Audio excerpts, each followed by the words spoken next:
Il est maintenant 18h30 en Europe et 12h30 au Québec. Nous sommes toujours unis, nous allons rester unis jusqu'à notre prochaine rencontre.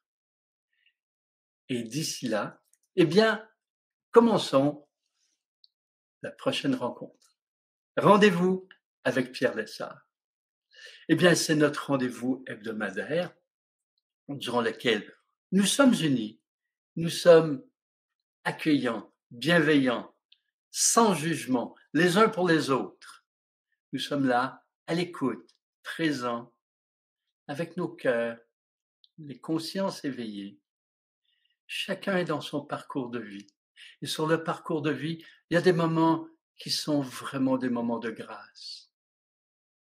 Il y a des moments qui sont joyeux, il y a des moments qui sont plus exigeants, difficiles, et il y a des moments où il y a beaucoup de souffrance. Il y a des écueils, des obstacles, et quelquefois, eh bien, on se sent pris dans un obstacle. Et là, c'est le moment où on peut partager sous la forme d'une question, et je vais tenter de vous proposer des pistes pour transcender un obstacle, sortir d'une entrave en toute humilité. Alors, vous pouvez commencer à vous poser vos questions. Vous êtes sur le chat, non pas dans Q&A, seulement sur le chat. Et vous commencez vos questions avec 3 points d'interrogation pour les finir avec 3 points d'interrogation, de telle sorte que je puisse les identifier à travers tous les commentaires et les gens qui arrivent, les gens qui partent. Tout est en mouvement. Ça circule et que ça continue à circuler. Alors, il y a des questions qui se présentent. D'abord, une question de Joanne. Ma petite chienne de 13 ans est morte subitement d'un arrêt cardiaque il y a 2 jours. Je demande ce qui arrive avec son âme. Est-ce qu'elle me cherche? Qu'est-ce qui arrive à nos animaux lorsqu'ils décèdent? Eh bien, il y a différentes visions de ce que sont les animaux. Nous savons que nous sommes une trilogie en tant qu'humains, c'est-à-dire que nous sommes une âme, amour, nous sommes un esprit, conscience, et nous sommes aussi incarnés. Donc, notre énergie s'est densifiée, fluidifiée, gazéifiée dans notre corps. On est une trilogie. Maintenant, dans la nature, les choses se passent aussi différemment. Alors, la version que je vous propose, c'est la version où les animaux sont associés à une conscience collective. On peut s'en rendre compte quelquefois avec les consciences de la nature, que ce soit la nature végétale, minérale ou animale. Il y a des groupes. Par exemple, il y a le groupe des chiens, puisque vous parlez des chiens, ou des chevaux, ou des chats. Tout comme dans la nature végétale, il y a le groupe des arbres, des érables, des êtres, des chênes, le groupe des légumes, des carottes ou d'un autre légume. Et si je parle de ces groupes, c'est qu'il y a aussi des élémentaux, donc des êtres subtils, des vibrations, des énergies subtiles qui favorisent l'harmonie entre les hommes et les animaux, les plantes, les végétaux et les minéraux. Donc, il y a des forces de la nature qui favorisent l'harmonisation. Évidemment, ils n'ont pas le pouvoir de tout faire parce que vous savez que les hommes ne sont pas toujours en harmonie avec la nature. Heureusement, ils le sont de plus en plus. Ça s'améliore. Donc, ce que je veux amener, c'est que, en fait, votre petite chienne, elle est l'expression d'une conscience des animaux, qui est une conscience globale, c'est-à-dire un collectif, si vous voulez. Donc, elle a son individualité, puisque chaque chien réagit différemment, guidé différemment, et elle est associée à une conscience globale. Donc, lorsqu'elle quitte, son corps, évidemment, va se dissoudre progressivement, comme le nôtre. Or, sa vie retrouve le collectif, si vous voulez. Donc, elle n'est pas attachée à vous, elle n'est pas séparée de vous, parce que le collectif de conscience est associé à tous les collectifs, associé à la conscience de l'univers. Donc, dans la conscience de l'univers, nous sommes tous unis comme dans l'âme universelle, nous sommes tous un. Nos âmes sont unies aux autres âmes, nos esprits sont unis aux autres esprits dans la conscience. Donc, elle est en connexion à vous par la conscience universelle. Toutefois, son individualité, votre chienne qui vous reconnaît, là, est à un autre niveau. Elle fait partie d'une conscience globale qui vous connaît et vous reconnaît, mais non pas en tant qu'un être particulier. Voilà. Est-ce que je m'exprime clairement? Alors, je suis à la recherche des points d'interrogation. N'oubliez pas de les mettre. Yves nous dit, lors de la préparation énergétique pour l'invocation de l'énergie universelle, pour centrer nos corps, de quelle nature est cette énergie? C'est de la lumière. Eh bien, l'énergie universelle, c'est une énergie, vous pouvez la nommer lumière, c'est la pure énergie qui existe partout. Elle est aussi dans la Terre, évidemment, lorsque nous parlons de l'énergie de la Terre. Toutefois, elle s'est caractérisée, comme par exemple, je pourrais vous dire qu'il y a l'énergie cosmique universelle, libre, qui est partout, pure énergie que nous associons à la lumière. Or, selon la façon dont elle se manifeste, mais elle se caractérise, tout comme vous avez votre propre individualité et l'autre a son individualité. On pourrait dire que l'énergie universelle qui a manifesté la Terre, manifeste tout à coup une énergie que l'on dit tellurique, qui a ses propriétés et qui nous amène vraiment dans l'incarnation, dans la concrétisation, dans l'équilibre, alors que l'énergie universelle nous amène dans cet aspect plus expansif, cet aspect évolutif, cet aspect plus fluide qui nous permet de nous élever, de nous éthérer par moments. Vous voyez, l'énergie de la Terre nous amène vraiment dans la concrétisation, dans le corps, dans la matière, dans une création concrète, et l'énergie cosmique universelle nous amène dans plus notre processus d'élévation et de connexion avec le tout. Voilà. Est-ce que je réponds bien à votre question, Yves? Vanessa nous dit, comment sentir si je fais le bon choix? J'aimerais écrire un livre, mais j'ai peur que ce soit guidé par mon ego, alors que je souhaite transmettre. Voilà une question, là c'est par rapport à un livre, mais qui se pose par rapport à tout. En fait, nous faisons des choix chaque jour sur une multitude d'éléments. C'est incroyable le nombre de choix qu'on fait. Il y a des choix qui nous apparaissent plus banals, c'est-à-dire que peut-être qu'ils ont moins de conséquences à nos yeux, et il y a des choix qui nous apparaissent plus importants. Quelquefois même, on se déséquilibre quant à l'importance relative d'un choix. On a l'impression que certains choix sont très importants, alors que ce sont ceux que l'on trouve banals qui le sont. Et c'est fascinant tout à coup de poser son attention sur chacun des choix pour ressentir quelle est son importance relative. C'est curieux, Vanessa, parce que je suis en train de préparer un livre aussi justement sur faire ses choix. Quels sont les éléments qui entrent en ligne de compte? Alors, il y a une espèce d'équation qui est pas mathématique, mais qui est subtile, qui permet de faire des choix. D'abord, pour faire un choix réel, par exemple par rapport à écrire un livre, c'est important de savoir qu'est-ce que vous recherchez en écrivant ce livre. Cette question, elle est globale, elle vous amène à deux choses. Qui êtes-vous et quels sont vos buts et vos objectifs? Si je faisais un parallèle avec une entreprise, parce que tout le monde connaît des entreprises, des petites, moyennes, grandes, les entreprises se donnent en fait une nature, une orientation et des buts. Alors, prenez n'importe quelle entreprise et vous allez dire, tiens, cette entreprise-là, voici ce qu'elle est, voici dans quoi elle opère.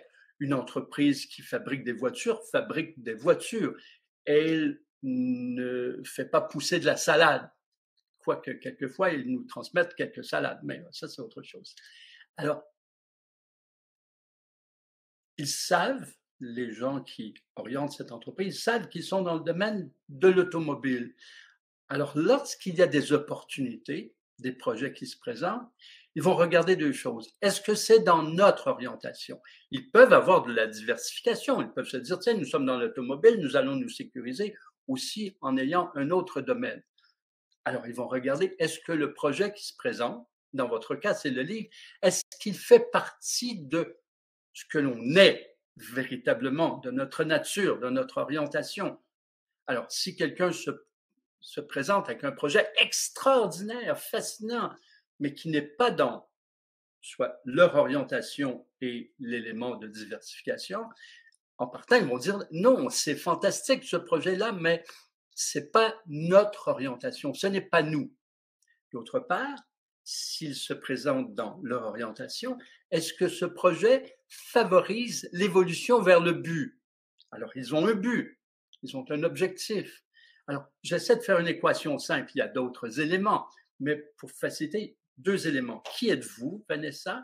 C'est-à-dire, qu'est-ce que vous êtes dans cette vie?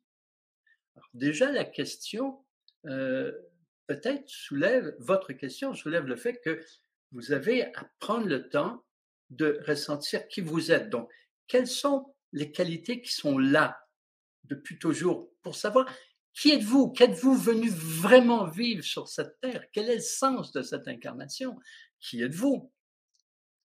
Alors, d'autre part, quels sont vos buts à court terme, moyen terme? Et là, vous pouvez dire, tiens, écrire un livre, est-ce que ça correspond à qui vous êtes? Eh bien, il y a des gens qui ont beaucoup de choses à dire, mais ça ne fait pas partie d'eux d'écrire un livre.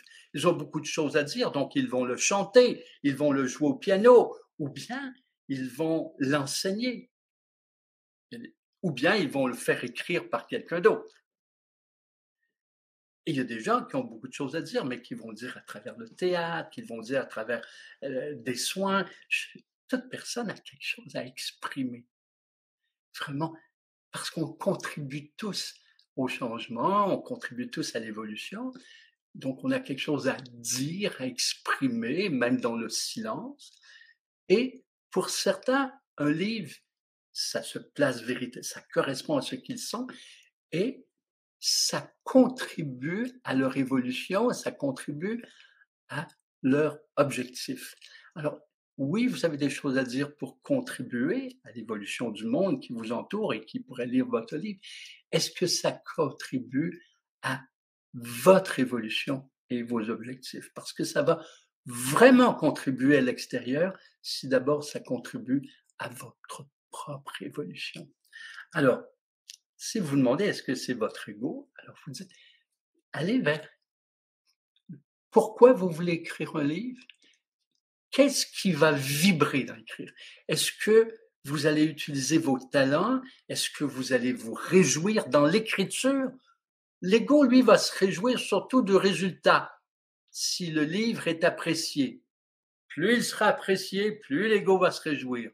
Est-ce que vous allez vous réjouir dans la planification du livre, dans l'exercice de choisir l'angle par lequel vous écrivez un livre? Vous savez, avant d'écrire, il y a plusieurs choses. Il y a le sujet, exactement, cerner le sujet et sous quel angle vous allez toucher ce sujet. Ça, c'est l'étape la plus difficile en général. Et après, bon, ben, les différents chapitres, et quand il reste à écrire, ben, ça sort de vous, si c'est naturel. Alors, d'abord, vous regardez, est-ce que c'est vous? Est-ce que vous allez utiliser vos talents, vos qualités naturelles, d'une part? Est-ce que vous allez vous réjouir du processus? Si vous ne vous réjouissez pas du processus, c'est déjà une note importante. Pourquoi? Parce qu'il est intéressant que vous choisissiez de vous déployer dans ce qui vous réjouit. Pourquoi?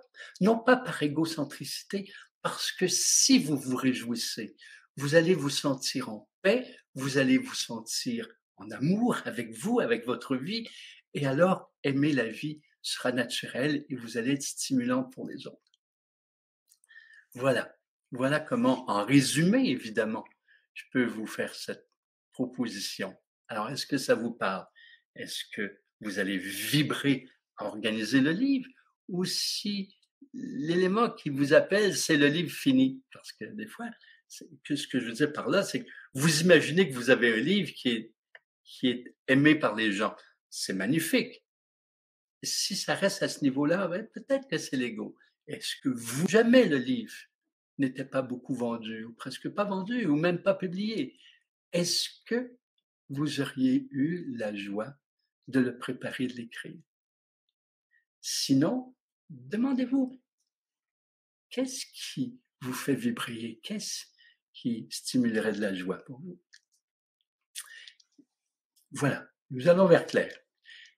Il y est dit qu'il n'y a plus de réincarnation depuis 2009. Alors, que peut-on comprendre des naissances aujourd'hui?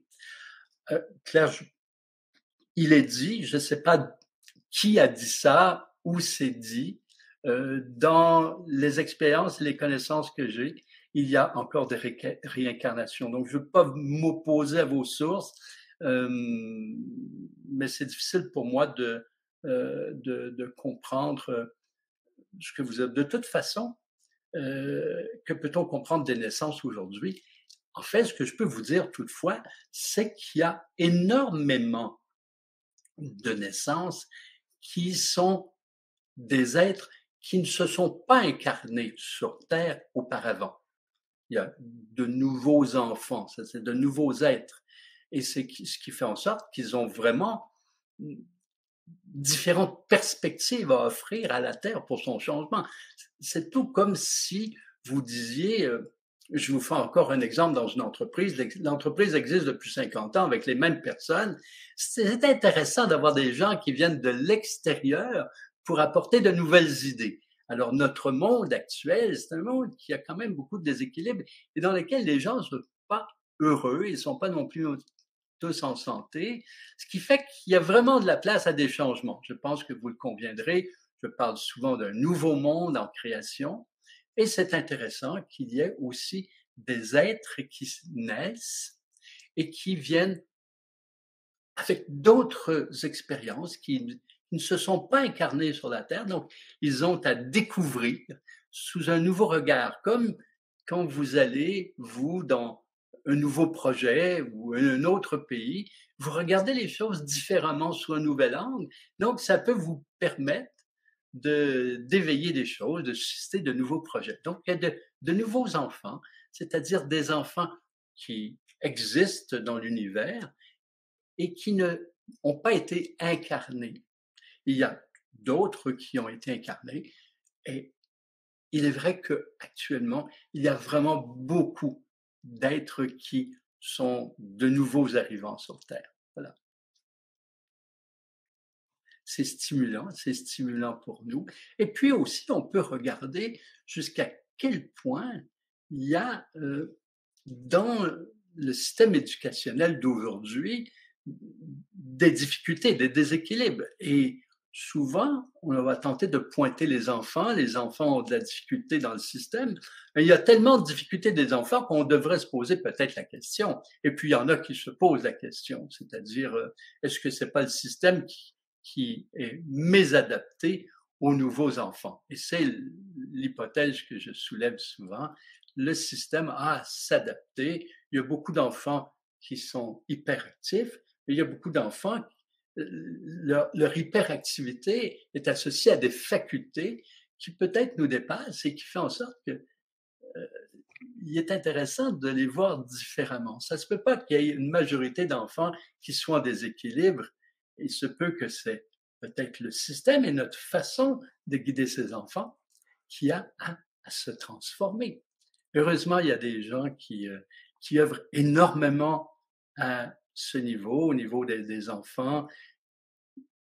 Une personne qui voit les enfants dans toute leur beauté, leur grandeur, et non pas comme des déséquilibres, qui voit des enfants qui ont des choses aussi à nous apprendre. Alors, voilà. Je vous parle là actuellement d'un Belge qui vit au Québec depuis très longtemps, qui est Joël, voyons son nom de famille, on va me le donner bientôt, et si vous avez des enfants qui présentent des soi-disant déséquilibres, c'est vraiment une personne à connaître, à consulter. Françoise me dit, lorsque je dis connaître l'amour universel, car je peux aimer quiconque et surtout au fil des années, si je connais des saintes colères, je ne connais pas vraiment la rancune et surtout je ne sais pas ce que c'est la haine. Comment faire comprendre la simplicité de l'amour universel? En le vivant, en fait, en le vivant. Françoise, c'est une bonne question. Et si on pense quelquefois, vous êtes peut-être maman, vous avez eu des enfants, peut-être grand-maman, si l'on observe comment les enfants apprennent et ce qu'ils apprennent, en fait, quelquefois, on essaie de leur transmettre intellectuellement des notions et ça passe plus ou moins bien, alors qu'ils captent vraiment ce que les parents vivent. Ils ont l'air de s'opposer, mais c'est vrai que un peu plus tard, ils ont vraiment intégré. C'est-à-dire que si on veut enseigner l'amour universel, l'amour inconditionnel à nos enfants ou à quiconque, ce que je propose, c'est de le vivre. C'est de vivre un amour inconditionnel. Qu'est-ce que cela veut dire? C'est de vivre avec, dans la reconnaissance, dans la compassion, la bienveillance, l'accueil, la tendresse dans le regard, dans le geste, dans l'expression, vivre dans le respect. L'amour, c'est un ensemble de tout cela. Le vivre totalement, l'intégrer, que ça vibre dans chacun de vos regards, dans chacune de vos paroles, dans vos gestes, dans votre démarche. Si vous vibrez l'amour universel, l'amour inconditionnel, s'il est en vous, il va émaner de vous. Il va émaner de vous. Et il y a des grands maîtres à ce niveau. Je pense à Amma. Amma n'a pas besoin de faire de grands discours pour expliquer l'amour universel. Elle n'a qu'à être. Et bon, elle le prend dans les bras et elle fait un grand hug pour que la personne ressente la profondeur de son amour. J'ai eu la joie de rencontrer Amma il y a plus de 30 ans, et à l'époque où elle était un peu moins connue, et passer un bon moment avec elle. Et je peux vous dire que elle n'a pas besoin de parler pour que l'on sente. Mais quelquefois, dans certains cadres, on peut parler de l'amour, mais en fait, ce n'est pas en parler qui va permettre de transmettre. C'est ce qui émane de vous.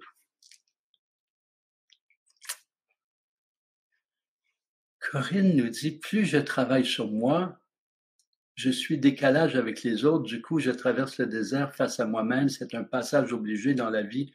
On est toujours seul face à soi-même. Comment créer de nouvelles connaissances?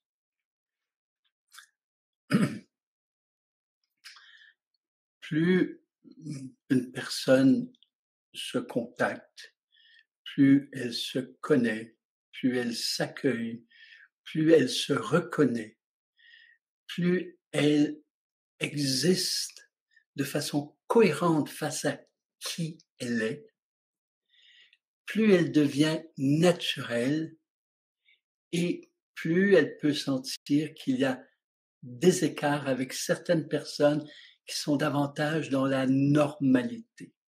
La normalité dans notre monde, c'est beaucoup, jusqu'à maintenant encore, de être et faire comme la norme, comme ce qu'on croit qu'on doit faire. Ça. Alors, plus une personne œuvre dans son processus d'évolution, plus elle se découvre, plus elle est une fleur unique dans un jardin de fleurs. En fait, j'aime cette métaphore parce que on n'est pas seul. Il y a une multitude de fleurs et chaque fleur a une nuance dans sa couleur, une nuance dans ses formes de pétales, une nuance dans son parfum. Même si elle est de la même espèce que les autres fleurs, elle est elle-même. Et nous sommes comme ça. Nous sommes des fleurs uniques il y a des gens de la même espèce, il y a des gens qui sont différents, et ensemble, on émane nos parfums, ensemble, on émane nos couleurs, ensemble, on crée de l'harmonie, et ensemble, on peut faire un monde qui est harmonieux, équilibré. Il est vrai que lorsque on tente d'être et de faire ce que l'on croit devoir être et faire pour être aimé, eh bien, il peut se créer d'abord un écart avec soi-même. Ça, il y a beaucoup, c'est ce que j'appelle créer un personnage, une image de soi qui répond aux influences familiales, aux influences de l'environnement, aux influences socio-économiques, politiques, environnementales, de toutes sortes. Alors, quelquefois, quelqu'un dans sa vie qui n'est pas guidé à s'accueillir, se reconnaître et être lui, tente de être et s'exprimer comme il croit qu'on s'attend de lui. Et comme il y a des influences qui expriment concrètement ce qu'on s'attend de lui, ben, il y a des êtres humains qui sont à côté d'eux-mêmes. À côté d'eux-mêmes, ça ne veut pas dire qu'ils n'ont pas d'émotion, au contraire, qu'ils n'ont pas de sentiments. Ça ne veut pas dire qu'ils sont 100% à côté d'eux-mêmes. Mais il se peut que leur vie ne reflète pas ce qu'ils sont. Alors, quand vous parlez de travail sur vous, je parle plutôt de processus de retrouvailles, de reconnaissance, d'évolution. Eh bien, plus vous bifurquez vers vous-même, pour retrouver vous-même. Alors, si vous étiez très entouré par des gens qui sont normaux, qui sont dans la normalité, qui sont peu en écart avec eux-mêmes, là, vous sentez qu'il y a un écart entre vous et les autres. Alors, ce que je vous suggère, c'est d'abord de réaliser que toute personne, à un moment ou un autre de sa vie, vit des ouvertures, des éveils pour se retrouver. Bon, certains le vivent à 80 ans, 90 ans, certains au moment du départ, d'autres le vivent plus jeunes. Nous sommes tous en évolution.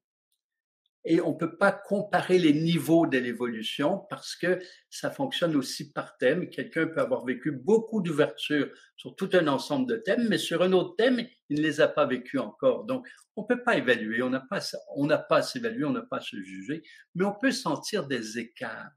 On peut sentir des écarts à travers aussi des conversations, à travers des intérêts, on peut sentir des écarts à travers les visions qu'on a des choses, des pensées sur certains thèmes.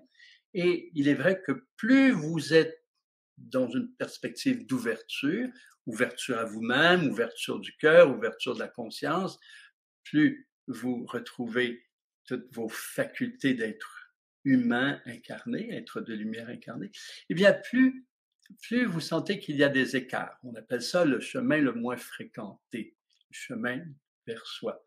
Alors, il y a plusieurs métaphores qu'on peut utiliser.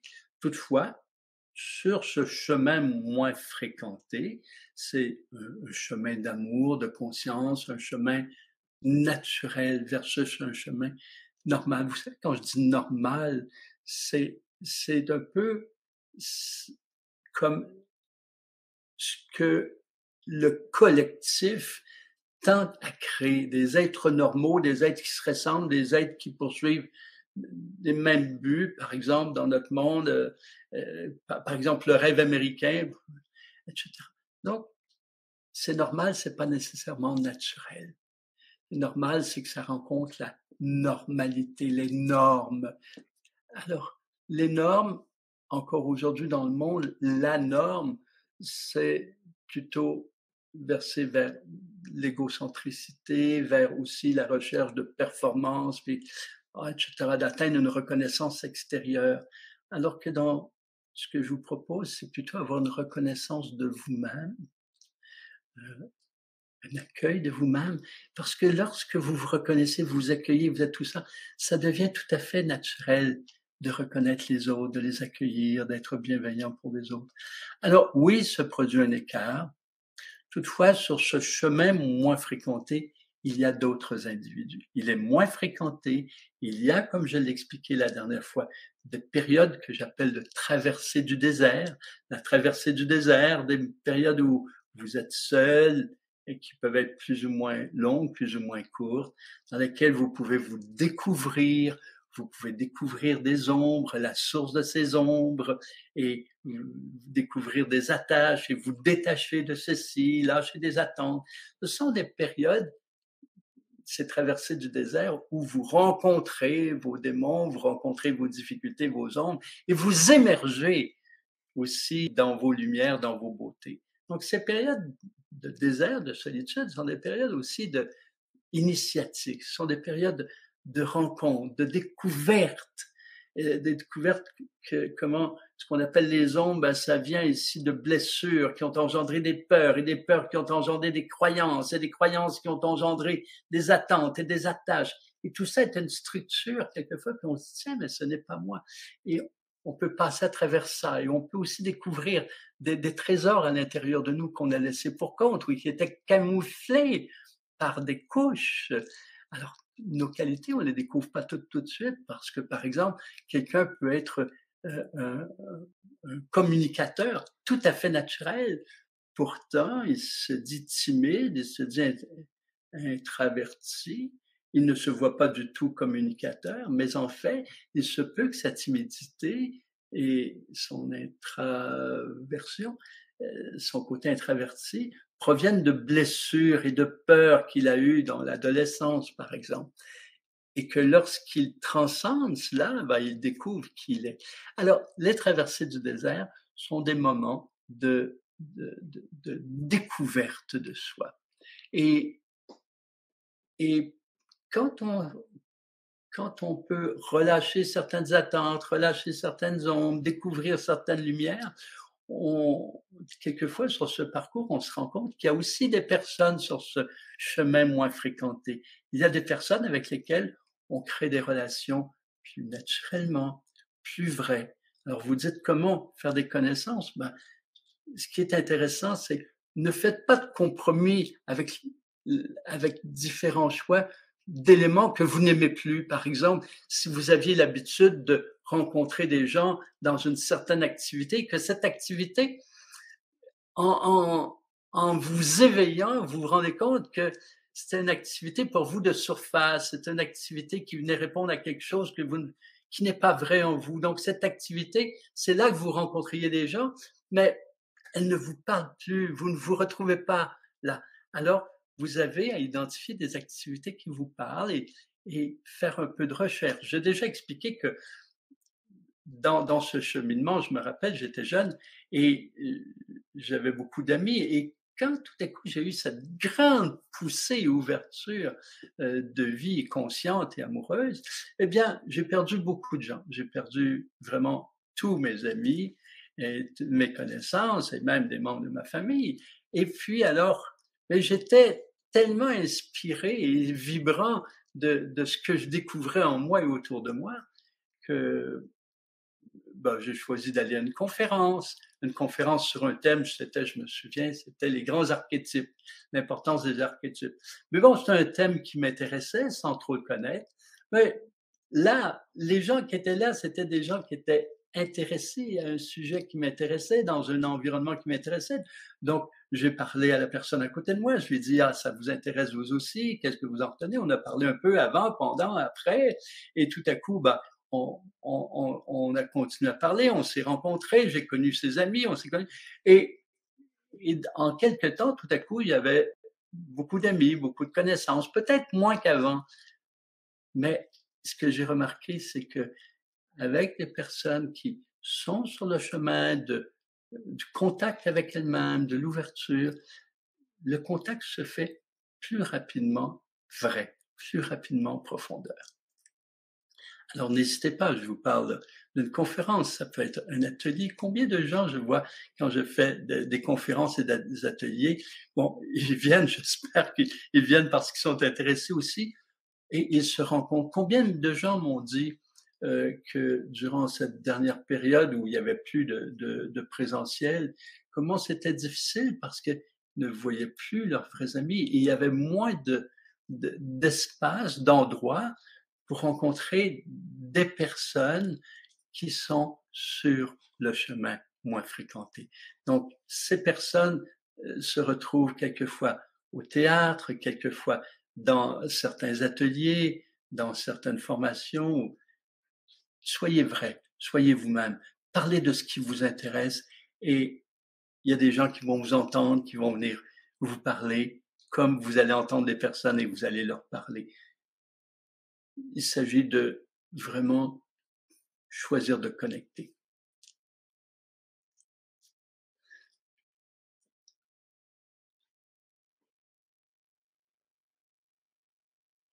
Bon, Manon nous fait un petit message concernant une personne au passage de Lola pour les animaux. Alors, voilà, si ça vous intéresse. Orphélie nous dit, j'entends beaucoup de personnes dire que les méditations en groupe sur Internet peuvent être reprises par des énergies plutôt sombres. Qu'en dites-vous? Personnellement, j'en fais souvent avec vous et d'autres personnes. Alors, oui, j'ai entendu que ça courait, cette histoire-là, il y a quelques mois. En soi, vous savez, quand vous ouvrez votre cœur, vous ouvrez votre conscience, que vous êtes là, en toute humilité, vous êtes là aussi dans votre beauté, dans votre grandeur. Alors, si quelqu'un utilise la méditation avec des intentions qui ne sont pas nobles, qui ne sont pas pures, elle, non seulement elle ne médite pas, mais elle s'ouvre dans de la vulnérabilité. Pourtant, quelqu'un qui ne connaît pas la méditation, qui ne sait pas trop comment s'y prendre, mais qui a l'intention de vivre un beau moment et qui suit une méditation collective, eh bien, pour moi, n'a pas de difficulté. En fait, je veux aussi apporter un point sur la méditation. Pour moi, je fais une différence importante dans les intériorisations. Par exemple, dans Unis pour l'humanité, pour moi, on ne fait pas de méditation. On fait une intériorisation, une élévation de fréquence et des émanations orientées choisies. Pour moi, la méditation, ce sont des moments dans lesquels on entre en union profonde avec soi et avec la vie qui nous entoure. Donc, c'est un moment d'unification. Ce qui est beau quand on est plusieurs, c'est que on est entouré de gens qui élèvent toutes leurs fréquences, évidemment à des niveaux différents, mais des gens qui sont dans une même intention d'être dans le un, dans le tout.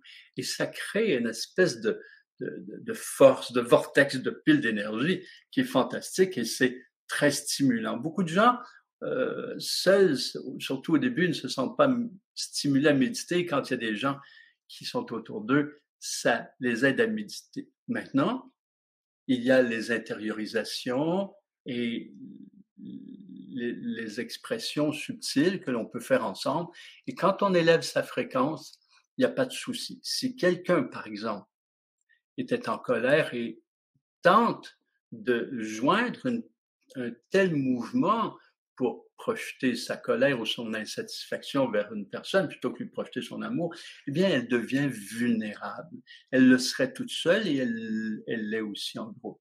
Et lorsque quelqu'un a une intention pure et que, à sa façon, c'est-à-dire comme il le peut, élève sa fréquence, eh bien, il n'y a pas de forces d'ombre qui vont l'envahir. Maintenant, ce qui peut être vrai, c'est lorsque les personnes, tout à coup, veulent absolument canaliser, veulent absolument accueillir des forces lumineuses extérieures et là, tout à coup, ils s'ouvrent et n'importe quoi peut circuler. C'est un autre sujet.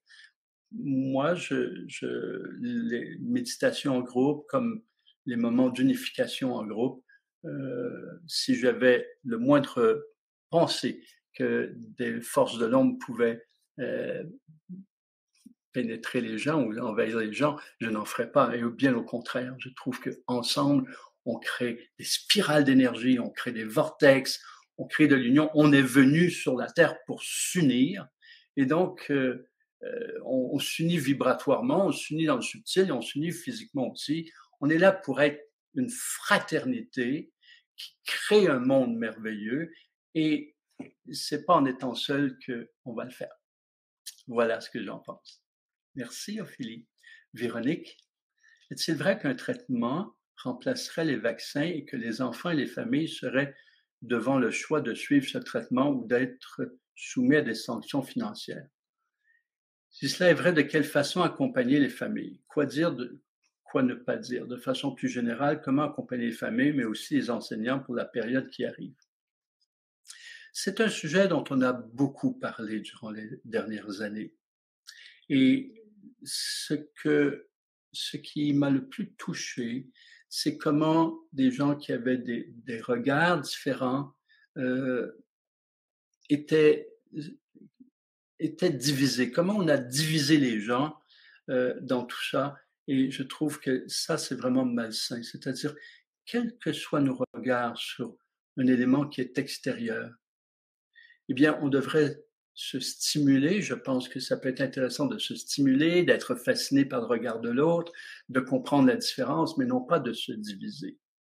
Alors, quand vous dites, c'est-il vrai qu'un traitement, vous m'apportez quelque chose qui était dit soit à l'extérieur, et donc je ne poserai pas de commentaires. C'est vrai, c'est pas vrai. Ce que je peux vous parler, c'est de mon regard sur ça que j'ai mentionné à plusieurs reprises sur ça. Et en fait, je pense que le plus important pour un être humain, c'est d'élever son rythme vibratoire. En soit, on dirait que je le dis, je le répète plusieurs fois par jour, et je pense que j'ai encore à trouver des façons de le dire pour que les gens comprennent que ce n'est pas philosophique, ce n'est pas comme tout à coup je me mets à la fréquence telle. C'est vraiment une question de conscience et d'amour et d'ouverture à la vie qui fait en sorte qu'on est à une fréquence plus ou moins élevée. Ce matin, dans Unis pour l'humanité, j'ai tenté par mes paroles, par mes suggestions, d'amener les gens à la fréquence de l'amour qui est une fréquence vraiment élevée. Eh bien, tout ce qui est vivant est en mouvement, vibre à une certaine fréquence. Et quand votre fréquence est plus élevée, vous n'êtes pas affecté par cela. Et si vous êtes affecté, ce sera que temporaire. Donc, ici, un virus, c'est une forme vivante. Une onde émise par un téléphone ou un ordinateur est une forme vivante. Un égrégore est une forme vivante. Et un vaccin peut injecter des éléments qui sont vivants ou qui émettent des ondes. Alors, l'idée, c'est élever votre fréquence et maintenez-vous à fréquence élevée, sachant que la peur, la colère, l'impatience, l'intolérance, l'envie, la jalousie, etc., vous connaissez tous ces ondes, diminuent la fréquence. Donc, quelqu'un peut élever sa fréquence, mais si tout de suite après, il est en colère, puis il est contre ceci, contre cela, qui est plein de critiques, sa fréquence diminue. Alors, élever sa fréquence et la maintenir, ça signifie vivre dans le cœur ouvert, dans la reconnaissance, dans l'accueil, dans la fraternité, dans l'amour, dans la souplesse, dans la compréhension qu'on peut avoir des visions différentes, comprendre que quelqu'un peut avoir peur, comprendre que quelqu'un peut être en colère sans le juger, donc sans le jugement. Alors, il y a ici une fréquence qui favorise un mieux-être. Qu'un virus s'intègre, il sera éventuellement il disparaîtra sans faire tout un ensemble de séquelles. Et si un vaccin circule, il disparaîtra aussi. C'est une question de fréquence. Maintenant, tout comme un virus peut faire des séquelles, comme un vaccin peut faire des séquelles aussi, ça c'est possible. C'est pour ça que je dis, ça commence déjà à un choix de fréquence élevée. Maintenant, oui, il y a des traitements. Moi, je connais des traitements énergétiques qui favorisent un meilleur équilibre, qui favorisent un système immunitaire plus fort, qui favorisent une meilleure circulation. Maintenant, le soin énergétique, selon moi, comme tout soin, ne peut remplacer la centration d'une personne. Ce que je veux dire par là, c'est que j'ai fait des milliers de soins, et j'ai fait des soins à des gens qui se sont guéris instantanément, d'autres qui ont pris des semaines pour se guérir, et d'autres qui ont quitté. J'ai fait des soins à des gens qui ont le cancer, qui sont guéris vraiment de façon soit miraculeuse, instantanée du cancer, et d'autres qui avaient le même cancer et qui ne se sont pas guéris. Pourquoi? Parce que ce n'est pas le soin qui guérit. Pour moi, ce n'est pas la méthode extérieure, que ce soit un soin énergétique, que ce soit une médecine conventionnelle, une médecine naturelle. Dans ma vision, ce n'est pas le soin qui guérit. Le soin, quel qu'il soit, est un stimulus ou un ensemble de stimuli, un apport sur différents angles. Quelqu'un qui prend une chimio, c'est un apport sous un angle. Et quelqu'un qui reçoit une pilule, c'est un apport sous un angle. Quelqu'un qui prend une nourriture plus vivante, c'est un apport sous un autre angle. Alors, il y a une multitude de types de soins par une multitude de sortes d'intervenants au niveau de la santé.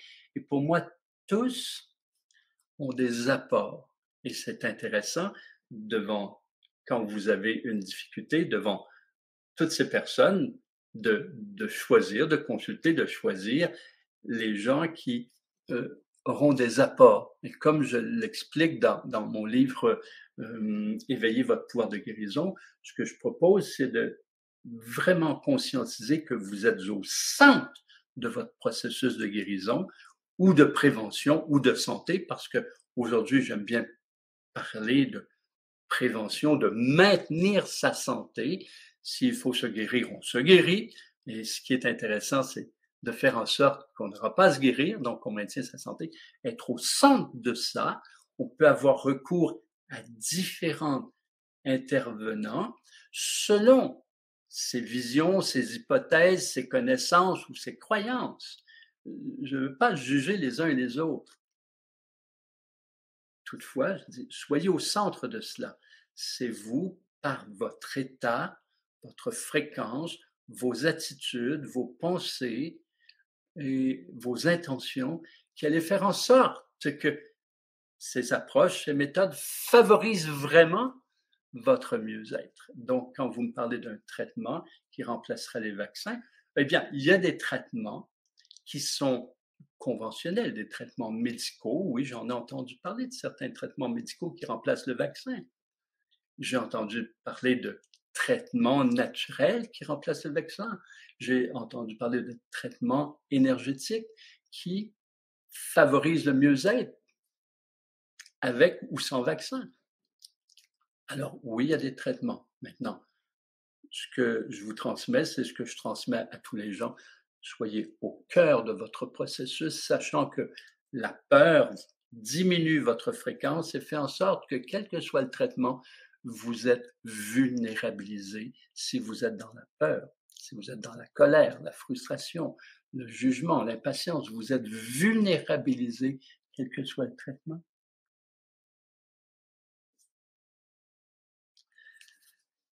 Je m'interroge, nous dit Marie, sur le fait d'envoyer de l'amour et de la lumière vers quelqu'un. Certains peuvent s'en servir pour se retourner contre la personne qui a envoyé la lumière. Tels les pervers narcissiques savent le faire, car c'est une de leurs spécialités. Ils voient la lumière. Alors, je comprends ce que vous dites, je l'entends de temps à autre et je le vois différemment, Marie. L'intention est très importante. Quand j'émane, parce que je veux le dire dans des mots, quand j'émane des vibrations amoureuses, quand j'émane des vibrations lumineuses, je ne le fais pas pour changer la personne. Je le fais pour qu'il y ait une circulation dans la personne.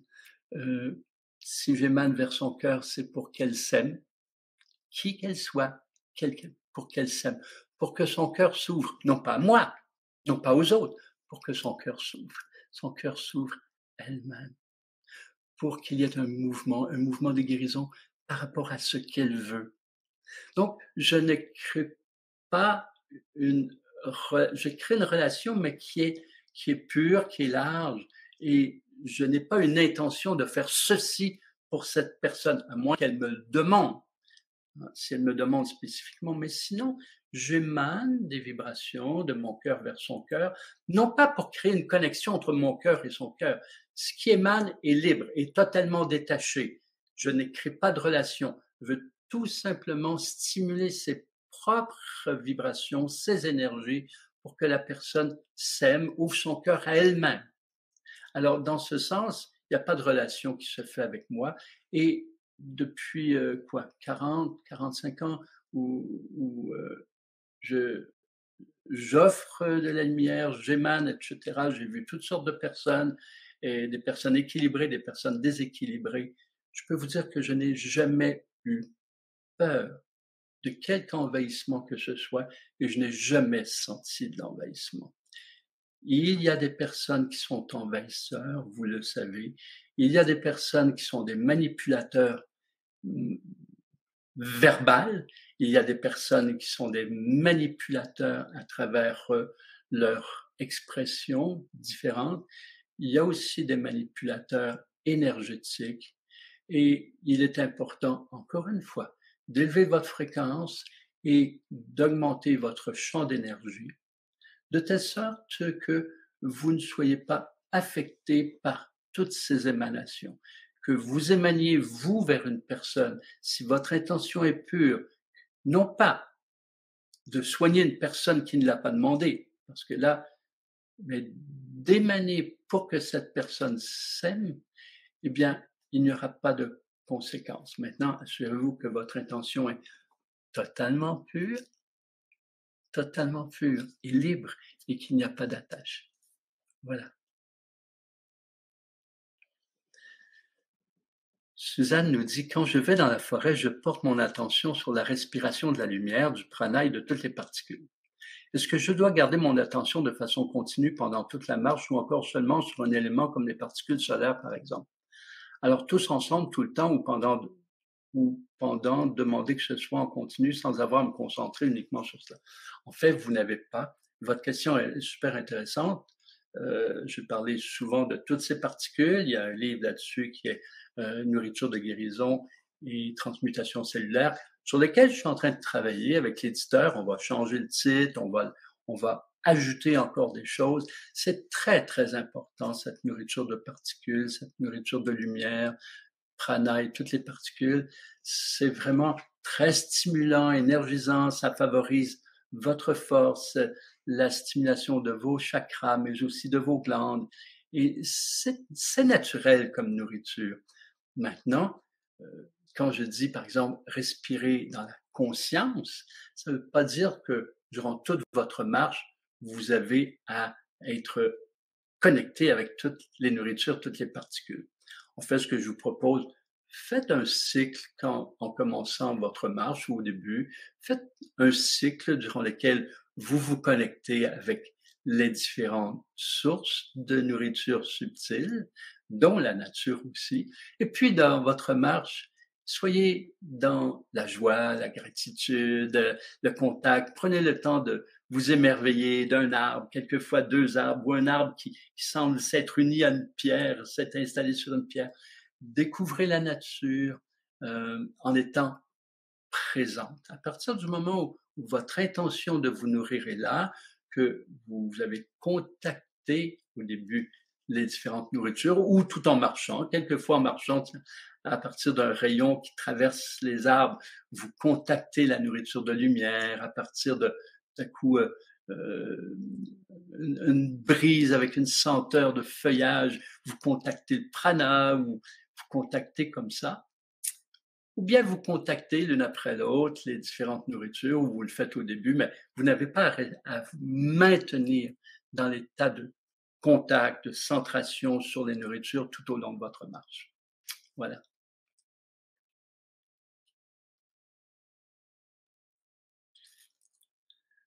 Joël Monzé, voilà, tout à l'heure on parlait des enfants. Joël Monzé est assez connu au Québec, puisqu'il il a des livres, il est souvent invité à radio, télé pour ses commentaires. Bon, c'est vraiment quelqu'un qui voit les nouveaux enfants différemment, qui voit ce que nous appelons les déséquilibres des enfants comme des caractéristiques différentes.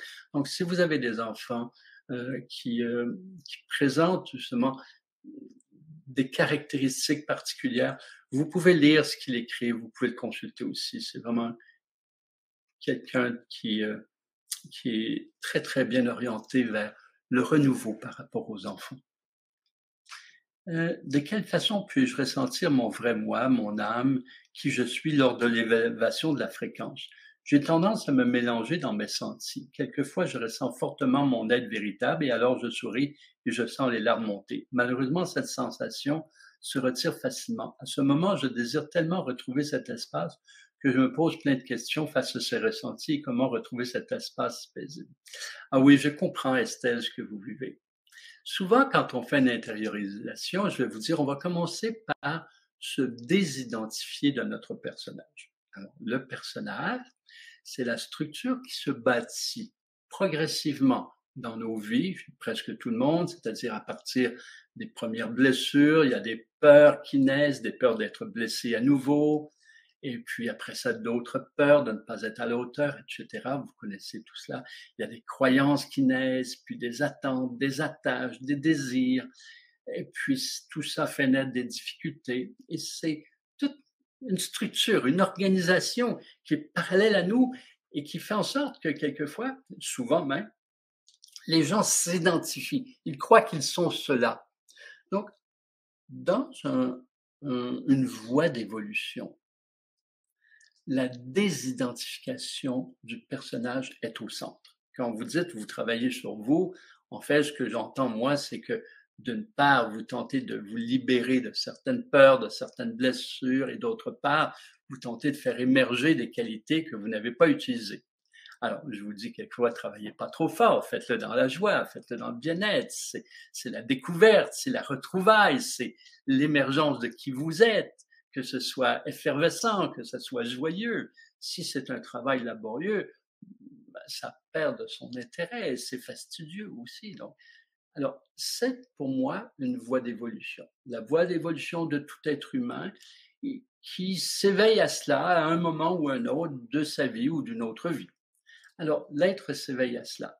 Donc, dans l'intériorisation, je vous dis, tiens, ce qui prend souvent toute une vie, se désidentifier de son personnage, peut prendre toute une vie.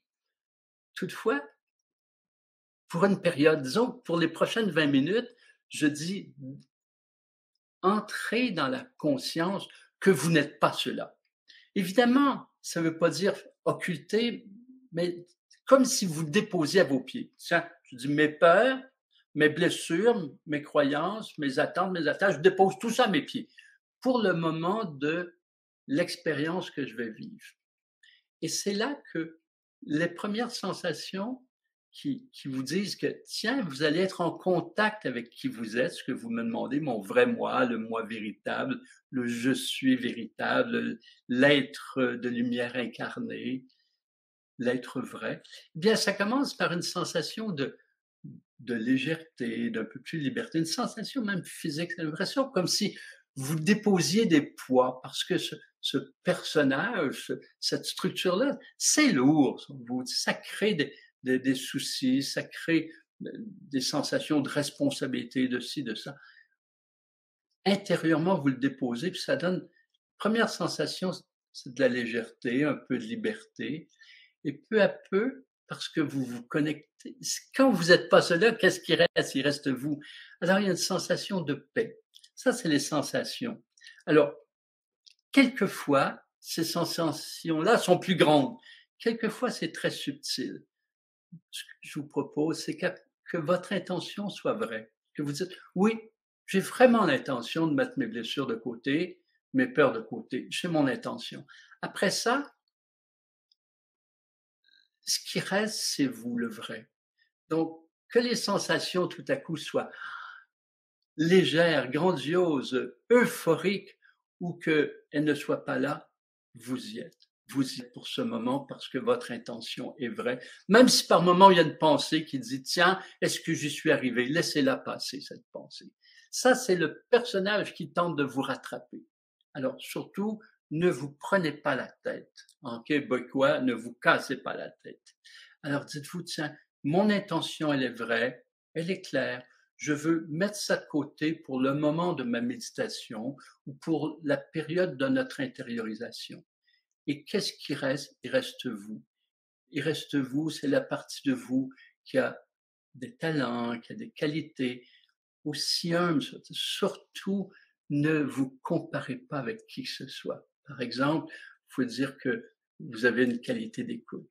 Vous n'allez pas dire ça dans l'intériorisation, mais si vous découvrez ça, ne vous dites pas, ah, il y a des gens qui ont beaucoup plus d'écoute que moi. C'est pas important. Ce qui est important, c'est qu'est-ce que vous aimez de vous. Alors, une fois que vous avez choisi par votre intention, tiens, pour la prochaine demi-heure, je ne veux pas être en connexion avec mes blessures, mes peurs et tout ça. Alors que reste-t-il? Il reste vous. Le fait de transmettre votre intention intérieurement, vous savez, c'est l'intention qui a le pouvoir.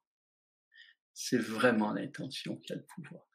Après, la sensation, elle peut varier. Elle peut être très subtile tout en étant grandiose. Quelquefois, la sensation prend beaucoup de place et pourtant, elle est moins forte. Alors, ne vous prenez pas la tête avec ça et souriez. Et moins vous allez vous prendre la tête, moins vous allez forcer pour avoir une sensation, puis vous allez sentir cette espèce de légèreté. Et oui, les larmes peuvent venir. Ce sont des larmes de joie pure, ce sont des larmes de connexion avec qui vous êtes. Alors, ne vous posez pas de questions si ça réussit ou pas. Assurez-vous tout simplement qu'au début, votre choix, il est vrai. Je fais un vrai choix. Puis, si ça remonte tout à coup une peur, tu dis, ah, moi, j'ai choisi. Tout à l'heure, je verrai ma peur s'il y a lieu. S'il y a tout à coup une blessure qui veut remonter, tout à l'heure. Là, actuellement, je suis dans une intériorisation, je suis dans une action ou dans une méditation. Tout à l'heure, je regardais ça. Il y a une pensée qui passe, vous la laissez passer. Il y a une peur qui veut venir, vous la laissez passer. Posez-vous pas de questions, surtout ne vous jugez pas. Il est tout à fait naturel que durant ces moments, une pensée passe, une peur se soulève, une blessure revient, comme si ça veut passer. Surtout, ne leur donnez pas de pouvoir, laissez-les aller. Votre choix, il est clair, laissez-les aller. Vous savez, quand tout à coup, peut-être vous avez un animal de compagnie et je sais pas, vous voulez caresser votre chat et finalement il est indépendant, il fait ses trucs. Mais au moment où vous allez dire tiens, je veux juste fermer les yeux un petit peu, là il vient sur vous. C'est comme si au moment où vous êtes dans l'intériorisation, puis le rapport à vous-même, ben, il y a des éléments extérieurs qui sentent cette disponibilité-là. Donc oui, votre chat peut venir, mais oui, il peut y avoir une pensée qui circule. Et oui, une peur peut circuler en vous disant, hey, je suis encore là. Et vous dites, vous faites simplement laisser passer. Voilà. Beaucoup de simplicité. Simplicité. Alors, quelquefois, on parle de tout ce qu'on peut vivre comme extase.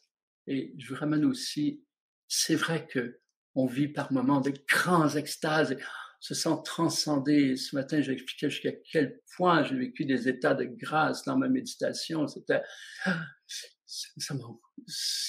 tellement grand que j'avais l'impression que j'allais l'éviter tellement c'était grand et extraordinaire. Ça m'amenait dans un tel amour de la vie. Et par moments, c'est vraiment très subtil. Alors, le très subtil, le fin et le grandiose font partie vraiment de la beauté de la vie. Alors, il y a un message de symphonie. Voilà, je continue. Ah, il n'y a plus de questions. Il n'y a plus de questions. Est-ce que vous avez d'autres questions? J'ai de l'espace encore. Vous placez vos questions dans le chat et non pas dans questions et réponses. Alors, vous savez, il y a beaucoup de gens, beaucoup d'intervenants, beaucoup de thérapeutes, beaucoup de gens qui enseignent beaucoup de choses. Et quelquefois, ça semble différent.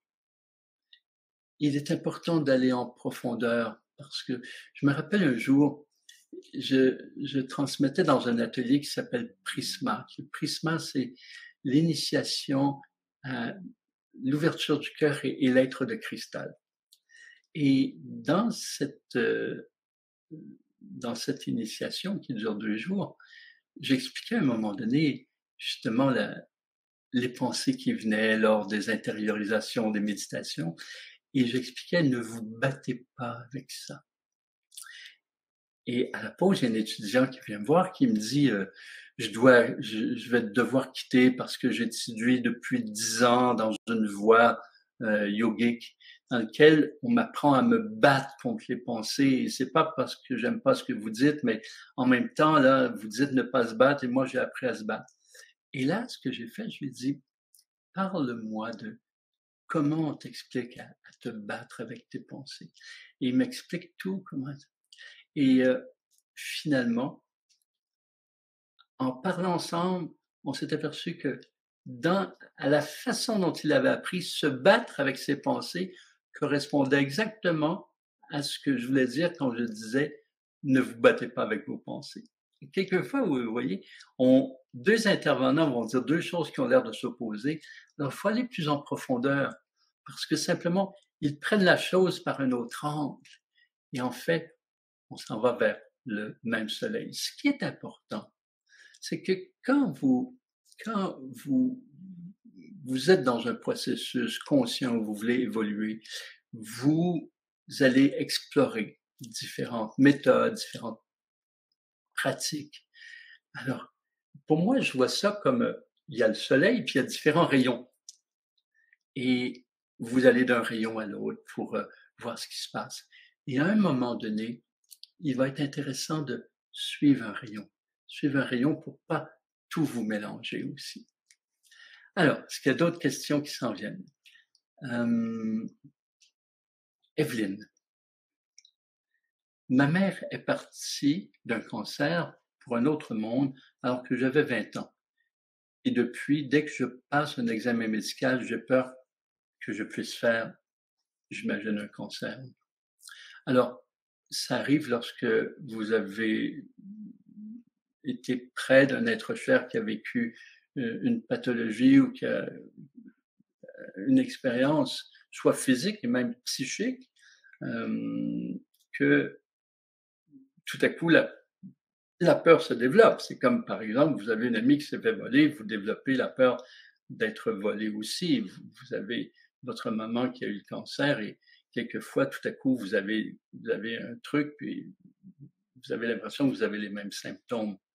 Alors, ce qui est important, c'est de réaliser que malgré les apparences, le cancer, comme d'autres maladies, sont des signaux avancés.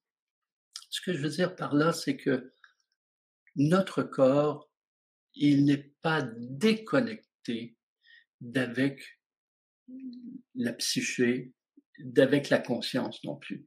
On est un, vous savez. C'est curieux parce que il y a longtemps, je pense à la Grèce antique et les philosophes qui parlaient, vous savez, d'un esprit sain dans un corps sain. On parlait de l'union du corps avec la conscience.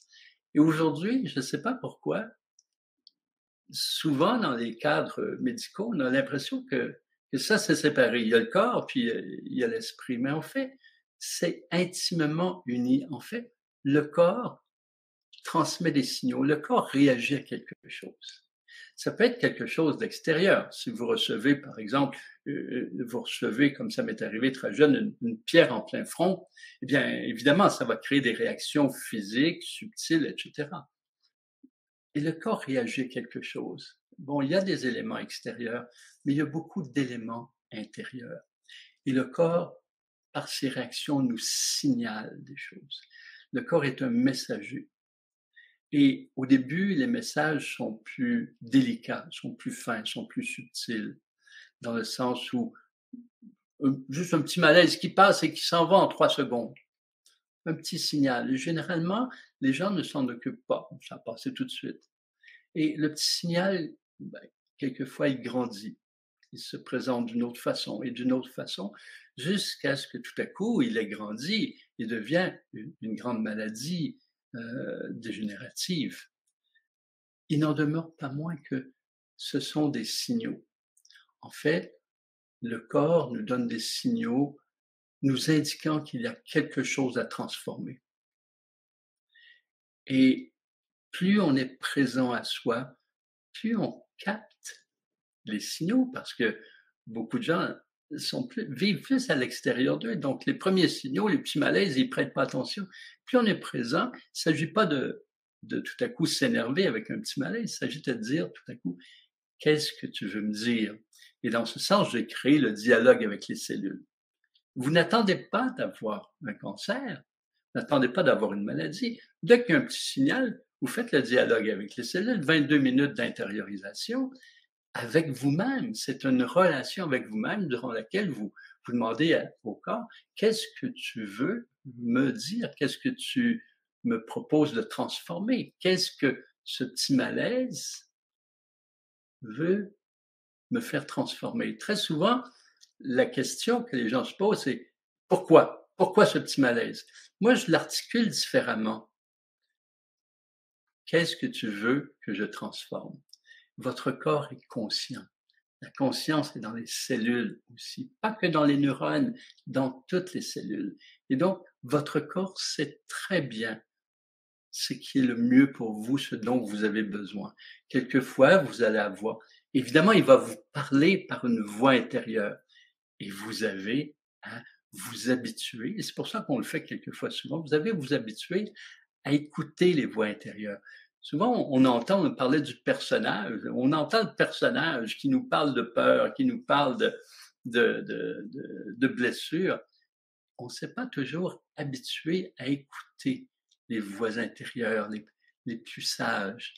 Et c'est comme ça que notre corps nous parle et nous dit, tiens, c'est le moment de transformer, par exemple, un élément de ton alimentation, mais ça peut être aussi le moment de transformer ta façon d'être en relation. Ça peut être le moment de transformer l'expression de qui tu es. C'est le moment de faire émerger certains aspects de toi. Donc, là, ce que je réponds j'essaie de retrouver le nom, là, il y a eu plusieurs questions qui ont défilé. J'essaie de dire, quand tout à coup vous avez peur d'avoir une maladie, eh bien, plutôt que de tenter de nier la peur, changez votre processus. Dites-vous, dès que je vais avoir un petit signal, je vais communiquer avec mon corps. Vous allez, au début, vous n'entendez pas. C'est normal.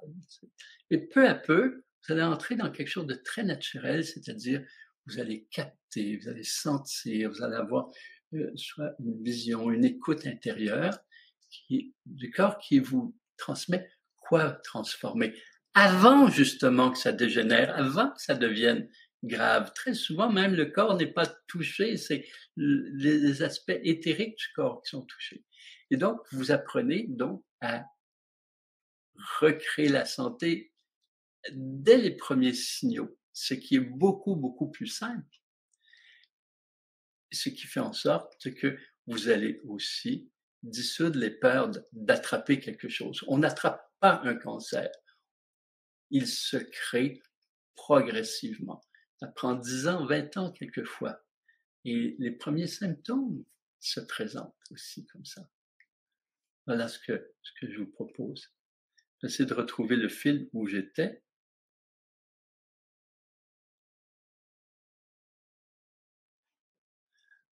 Alors, j'ai Mireia. Mirella, je l'ai dit à l'espagnol, Mireia. Comment peut-on vivre le fait et l'action de devoir faire piquer son chat? Qu'est-ce que vous entendez par devoir faire piquer son chat? Là, est-ce que c'est pour un vaccin ou est-ce que vous parlez de l'euthanasier parce qu'il arrive à la fin de sa vie? Souvent, si c'est la fin de sa vie, je sais que vous avez une relation vraiment de très belle relation, quelque chose de l'ordre d'un amour pur pour l'animal de compagnie, pour votre chat ou votre chien. Et à un moment donné, il a aussi il a vieilli, il a ses difficultés et il souffre. Alors, est-ce que vous allez le laisser endurer ces douleurs? Je parle souvent avec des gens qui ont des chiens, des chats et en fait, eux-mêmes, ça les touche profondément de le laisser partir, mais d'autre part, leur amour fait en sorte qu'ils veulent pas le le faire souffrir plus longtemps, donc la fin de sa vie est venue. Évidemment, quand je dis ça, ça m'amène dans mes pensées à l'être humain, c'est un sujet important. Et qu'est-ce qui arrive avec l'être humain aussi, qui à un moment donné a vécu beaucoup de dégénérescence et souffre énormément. Et ça soulève toute la question de la fin de la vie comme ça aussi. C'est une question extrêmement délicate. Si vous avez vécu déjà dans une situation d'avoir à dire oui, maintenant on peut délivrer de l'aide artificielle ou on peut accentuer le processus de terminaison. C'est extrêmement touchant, c'est extrêmement délicat. Donc, je peux comprendre que c'est comme ça aussi pour vos animaux. Françoise me dit, je vais dépasser des questions, n'hésitez pas à me le dire. Il y a Joanne aussi qui est en ligne qui va me le dire.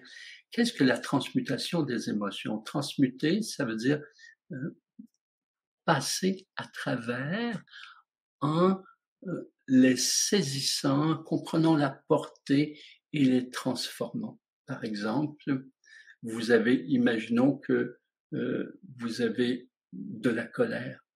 Transmuter sa colère, ça signifierait prendre le temps de la sentir, sa colère, prendre le temps de l'exprimer d'une façon. Vous pouvez par exemple taper sur un oreiller pour exprimer. Vous pouvez dire à quelqu'un sans lui lancer votre colère en pleine figure, lui dire « je suis vraiment en colère pour telle chose ». C'est important de l'exprimer. Et puis par la suite, vous allez voir, mais d'où vient-elle vraiment? Tant que vous avez l'impression que c'est que de l'extérieur, donc vous êtes la victime, vous tournez en rond, vous ne la transmettez pas. À partir du moment où vous dites, mais qu'est-ce qui a généré cette colère en moi? C'est une attente, c'est une attache, c'est une vision des choses que je peux transformer aussi. Et puis, après, l'énergie de la colère, c'est une énergie de feu. Là, vous pouvez vous dire, tiens, je vais utiliser cette énergie pour créer, par exemple, ou je vais utiliser cette énergie pour une activité physique. Et donc, vous avez compris d'où elle venait, vous avez transformé, par exemple, une attache ou une attente de quelqu'un qui ne répond pas à une attente, peut être la source de la colère. Et vous vous dites, mais pourquoi j'avais cette attente? Je choisis de libérer mon attente. Vous avez libéré votre attente, vous avez utilisé l'énergie de la colère dans la créativité, et donc vous avez transmuté votre émotion.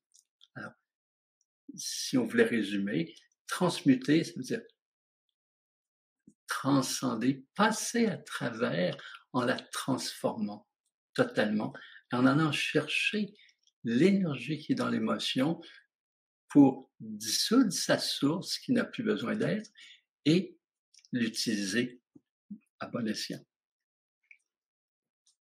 Alors, Isabelle nous dit, j'ai ouvert un espace d'amitié avec un homme.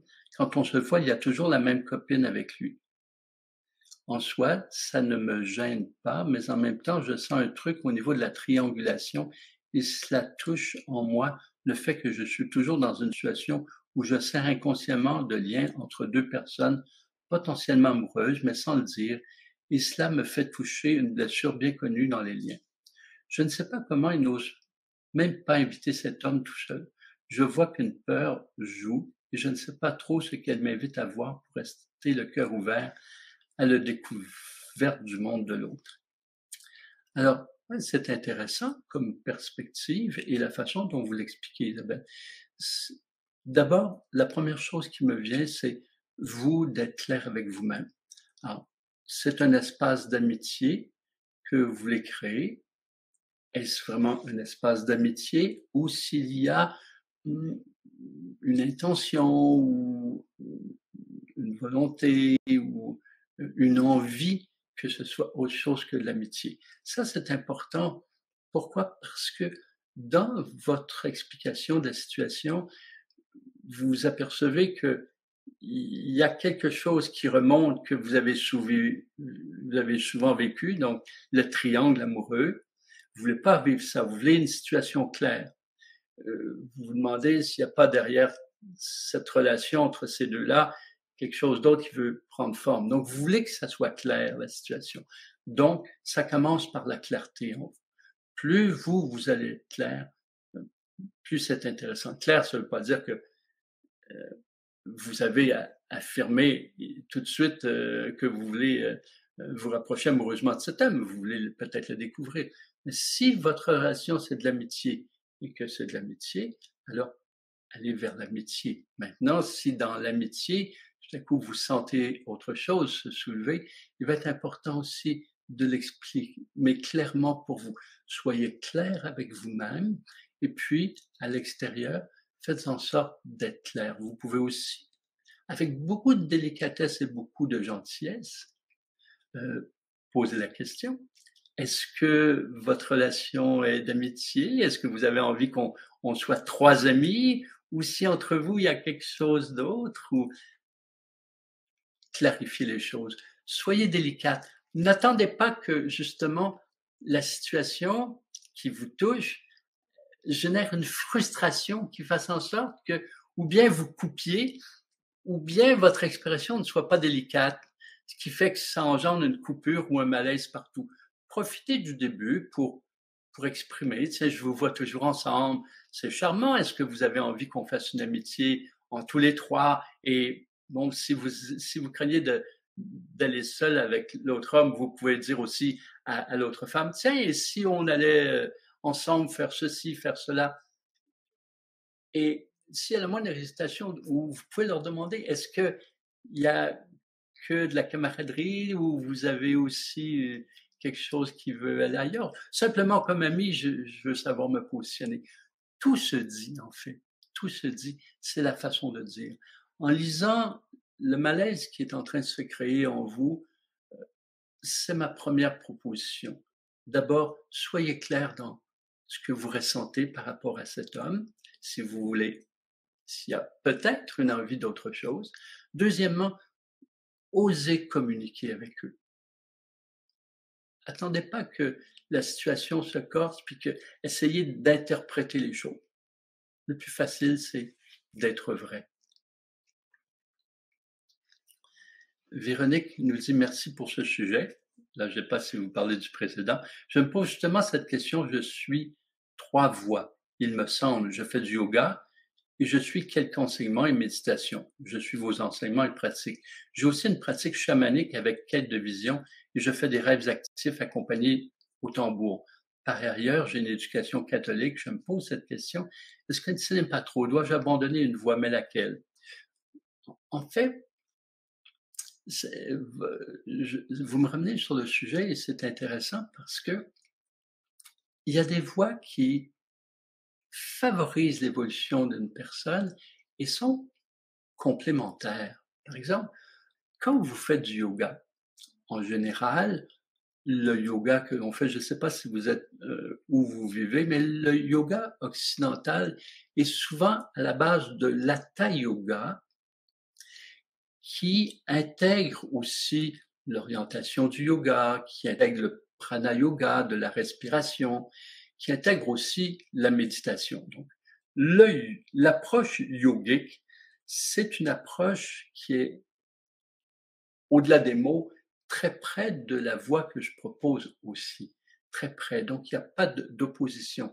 Maintenant, dans la voie de l'hatha yoga, dans lequel l'enseignant va suggérer des moments d'intériorisation au début, intériorisation à la fin, ou même méditation, et quelquefois un message, souvent, il y aura pas de opposition. Ce n'est pas une voie dans laquelle vous êtes guidé dans tous les aspects de votre être. Par exemple, comment transcender ou transmuter des émotions, des choses comme ça. C'est pas dans tous les aspects de votre être. Alors, c'est une perspective de relation du corps à l'esprit qui, en général, de ce que j'ai vu des différents profs, ne va pas à l'encontre d'une autre voie. La voie chamanique est une voie qui généralement vous met en relation avec la nature, donc la conscience de la nature et aussi souvent avec le monde des rêves. Alors, l'expérience ne va pas à l'encontre d'une voie d'évolution spirituelle, à moins que le guide chaman n'entre dans des explications, des hypothèses de vos expériences et aille plus loin, aille vraiment vers ce que le sens profond de ce que vous vivez, de ce que vous avez vécu, de ce que cela veut dire. L'expérience chamanique qui vous met en relation avec vous-même, que ce soit à travers des tambours, à travers des états expansifs et des relations avec la nature, va favoriser la relation avec vous-même et avec la vie qui vous entoure. C'est plutôt le type de guide chamanique qui va faire en sorte que vous saurez, est-ce que la façon dont il vous guide s'oppose ou voit différemment les choses qu'une autre voie spirituelle dans laquelle vous êtes. Comprenez ce que je veux dire? Ça dépend où va l'enseignant, où va le guide dans tout ça. Il y a des guides chamaniques qui vous amènent vraiment dans une relation sensorielle avec vous-même et avec la vie qui vous entoure, et donc avec vos rêves aussi. L'explication des rêves peut être aussi très, très, très ouverte. Maintenant, lorsqu'il y a des interprétations quant à vous, votre chemin de vie, etc., là, il peut y avoir des éléments qui sèment de la confusion. Tant que c'est la relation qui s'ouvre, la relation avec votre corps et votre esprit dans le yoga, la relation avec la vie, avec vous-même et la nature, eh bien, il n'y aura pas de contradiction. Quant à l'aspect catholique, eh bien, là, c'est vraiment une voie, l'aspect catholique, avec des interprétations précises de certains aspects qui sont très différentes de la voie spirituelle, dont celle que j'enseigne en particulier, même d'une voie yogique pure. En fait, il y a une différence entre les enseignements de Jésus, de Joshua, les enseignements purs, alors qui sont très, très alignés avec toutes les voies spirituelles, comme les enseignements du Bouddha sont très anciens. Après ça, la façon, par exemple, dont certaines formes de bouddhisme transmettent ou guident les gens, là, ça peut être différent. Voyez-vous, les enseignements du Bouddha, c'est une chose. La voie spirituelle qui utilise l'enseignement du Bouddha et qui l'interprète peut être différente. C'est la même chose dans le catholicisme. L'enseignement de Jésus est pur. Je ne vois pas comment ça pourrait s'opposer à de véritables voies spirituelles. Par contre, ça peut, la façon dont le catholicisme interprète et comment il développe son enseignement peut certainement créer de la confusion et selon moi, en crée beaucoup. Alors,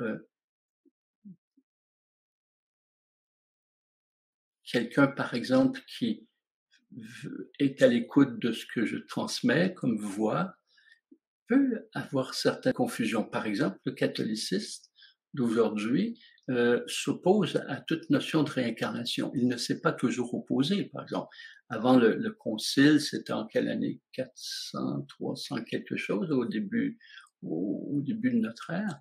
Donc, dans la religion catholique, il y avait toute la notion de la réincarnation. Elle a été enlevée. Maintenant, ça s'enlève de ça là. La religion catholique est associée à une notion de péché, de supériorité de Dieu, alors que je parle du non-péché et de l'union qu'on a avec les dieux. Vous savez, donc là, ça peut créer des confusions. On continue. Alors, une dernière question. Et c'est venu parce que, là, c'est la suite de la question. En fait, c'est venu parce que j'ai senti la fille fâchée de l'entendre, lui, potentiellement m'inviter à souper. En fait, il me touche profondément et lui m'a dit qu'il était touché par qui je suis et nous nous sommes rencontrés indépendamment d'elle. Je vais clarifier ce qui naît en moi et les mémoires de cœur blessé, très souvent dans la confiance donnée à l'autre. Rester à l'écoute de soi et être clair avec moi, c'est sûr. Merci du pas que vous faites de plus, on comprend mieux là. Là, on sent qu'il y a quand même, on n'est pas obligé de savoir tout de suite, oui, je suis intéressé à quelqu'un, mais dans l'amitié, il y a une ouverture. Et là, vous nous dites que elle devait avoir une ouverture parce que ça l'a dérangée. Alors, clarté avec vous et avec lui, c'est ce qu'il y a de plus intéressant. Je termine là-dessus. Je vous dis merci. Merci d'être là. Je trouve qu'on est dans quelque chose de humble, quelque chose de sincère. Même si on n'a pas la même vision des choses, on est à l'écoute les uns des autres et on peut se dire de vraies choses. Ce sont des moments importants. Alors, je dis merci à vous. Merci à Joanne de faciliter notre rencontre au niveau technique. Merci à Christine qui a répondu à une de mes questions concernant Joël Monzé, que j'avais oublié son nom de famille, là, tout à coup. Christine, qui est une accompagnante thérapeutique et qui va apparaître bientôt. Vous savez, d'ici 2 semaines, là, on va vous présenter 2 nouveaux intervenants dans Symphonie. Christine Falaise, qui est toujours là à l'écoute, et Justine Collard, qui est une accompagnante dans tout ce qui concerne la relation avec l'accouchement. Donc, pour la femme, au début de sa grossesse, durant sa grossesse, donc le prénatal, le natal, le postnatal, évidemment le mari aussi, durant toute la période de grossesse, autant avec le yoga qu'avec les chants pour les enfants, qu'avec le passage pour faciliter l'accouchement et tout ça. Donc, c'est une spécialiste. Et voilà, c'est le début d'entrée de collaborateurs. Vous me connaissez. Et puis là, il y aura Christine, Justine, et puis il y en aura d'autres au fil des mois et des années qui sont tous alignés avec une même voie, la voie que je vous propose. Merci à tout le monde. Merci évidemment à Isabelle Lefebvre, qui est la grande visionnaire, initiatrice de Symphonie et qui permet vraiment toute cette ouverture où il va y avoir une ouverture vers les arts, vers différentes personnes de tout métier, de toute profession qui vont s'intégrer dans Symphonie. Des gens qui sont dans l'amour, dans la conscience et qui veulent collaborer à un nouveau monde. Alors, c'est un grand projet qui est chapeauté par Isabelle aussi. Merci. Merci à tout le monde et à très bientôt. Je ne sais pas la date de notre prochaine rencontre. Je sais que j'ai 2 ou 3 semaines où je suis en déplacement avec du ressourcement. Je vais explorer des lieux aussi. Mon intention est d'avoir un lieu au Québec, un lieu en Europe pour accueillir, pour faire des ateliers, des séminaires aussi. Donc, je vais chercher des lieux. Alors, je me souviens plus est-ce que je suis là la semaine prochaine? Je pense que oui, je vais être là la semaine prochaine. Alors, à très, très bientôt, lundi prochain, pour Unis pour l'humanité, à 18h en Europe et à 12h au Québec. Et rendez-vous avec Pierre Lessard, 18h30, 12h30. Et les rediffusions seront sur le site de Symphonie d'ici 2-3 jours sûrement. À très bientôt. Au revoir.